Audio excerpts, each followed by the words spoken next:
पे उदल भाई भी है। उदल भाई आपको कैसा लग रहा है, अपन जीत पाएंगे कि नहीं जीत पाएंगे? हार पाएंगे अपन। जीत पाओगे? जीत पाएंगे ना। तो अभी नानी जी ने कैच छोड़ा, तो आपको क्या कहना है, क्या राय है आपकी उसमें? और थोड़ा डाउट लग रहा है जीतने में। और रन कितने बना पाएंगे ओपोनेंट टीम? ये बना पाएंगे 60-70 ओवर का। तो अपन कितने बना देंगे, अपन कितने ओवर बना देंगे? 6 ओवर में। ठीक है भाई। शाहिद भैया वाइड नहीं है यार, ये झूठी अफवाह फैला रहे हैं यार। वाइड नहीं है शाहिद भैया, है ना? आपका डिसीजन है। नानी जी कैसा लगता है, आपने एक कैच छोड़ दिया है?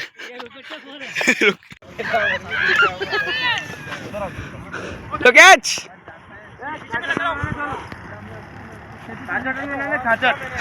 मैं भी कर लूंगा। अरे यार शॉट है यार लालू। 4 रन काफी बड़ा ना, युवराज